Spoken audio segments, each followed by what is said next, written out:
ભજવતા વર્ગ 2ના અધિકારી નિલેશભાઈ બચુભાઈ પટેલને 15,000ની લાંચ લેતા રંગે હાથ ઝડપવામાં આવ્યા છે. નિલેશ પટેલ છેલ્લા 13 વર્ષથી સરકારી નોકરીમાં હતા. સરકારી નોકરી અને સારી સેલરી હોવા છતાં રિફંડ મંજૂર કરવા માટે લાંચની માંગણી કરી હતી.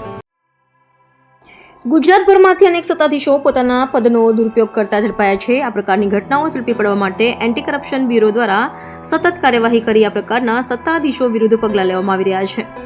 એવામાં સુરતમાંથી રાજ્ય વેરા વિભાગનો લાંચો અધિકારી નિલેશ પટેલ ઝડપાયો છે. લાંચ લેવાને મામલે એસીબીએ નિલેશભાઈ બચુભાઈ પટેલની ધરપકડ કરી છે. વેપાર ટેક્સના રિફંડ મેળવવા બદલ રાજ્ય વેરા વિભાગના અધિકારીએ વેપારી પાસેથી 15,000ની લાંચ માંગી હતી અને ફરિયાદી લાંચ આપવા માંગતા ન હોવાથી એક જાગૃત નાગરિક તરીકે તેમણે એસીબીનો સંપર્ક કર્યો હતો, જ્યાં એસીબીએ છટકું ગોઠવીને 15,000ની લાંચ લેતા અધિકારીને ઝડપી પાડ્યો હતો.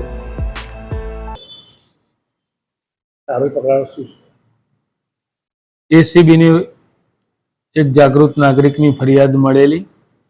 તે પોતે પોતાનો વેપાર કરી ગુજરાન ચલાવતા હોય અને એ વેપારના જે એમને જીએસટીના ટેક્સ ભરવાના હોય છે એ વખતો વખત દરેક ટેક્સ ભરપાઈ કરેલો, એ ટેક્સ જે ભરપાઈ કરેલો એનું રિફંડ એ જીએસટી વિભાગથી એમને 87,600 રૂપિયા જે પરત મેળવવાનું હતું એ પરત મેળવવાની કાર્યવાહીના અવેજ પેટે જીએસટીના એક વર્ગ 2ના અધિકારી નિલેશ બચુભાઈ પટેલ જેઓએ પ્રથમ 20,000ની માગણી કરેલી અને આ કામે ફરિયાદી સાથે રકઝકના અંતે 15,000 રૂપિયામાં નક્કી થઈ અને 15,000 રૂપિયા એમને સ્વીકારતા પકડાયેલ છે. તેઓ વિરુદ્ધ કાયદેસર કાર્યવાહી હાથ ધરવામાં આવેલી છે. પૈસા શેના માટે માંગેલા?